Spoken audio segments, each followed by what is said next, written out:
Communicable disease is one that's contagious or infectious, which means it can be spread from a person to another person or from an animal to a person.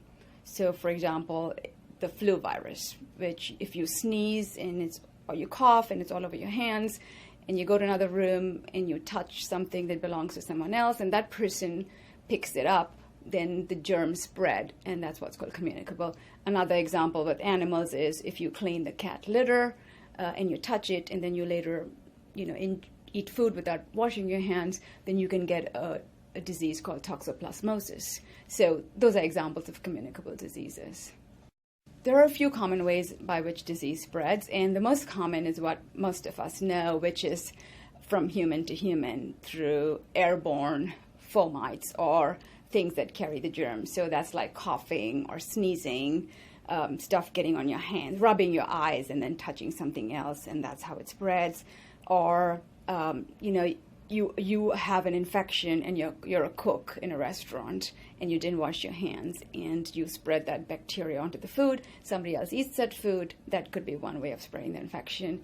So if you think about how the disease got spread in the first place, then you can think about how to prevent that from spreading. So since coughing, sneezing, and not can spread germs that way, a simple thing to do would be to try and sneeze into a handkerchief or a tissue paper, and more importantly, to wash your hands, because it's touching the agents that spread the disease that cause it. So hand washing, nothing like hand washing to prevent spread of disease.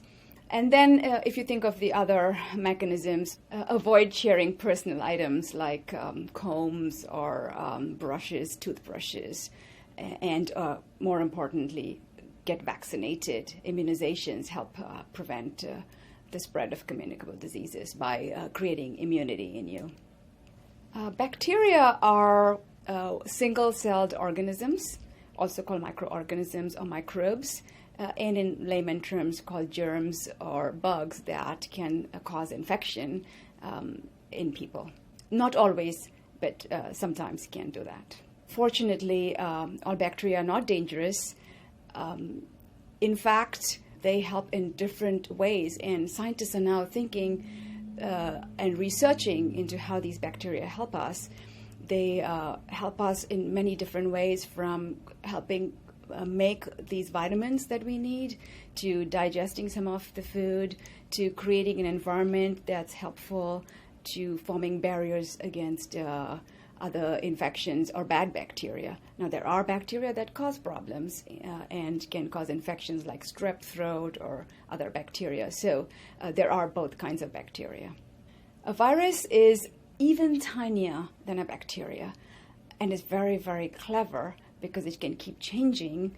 And as soon as the immune system figures out what to do against the virus, it changes itself, and then we have to figure out another way to combat it. So viruses can also cause diseases such as influenza or other common diseases.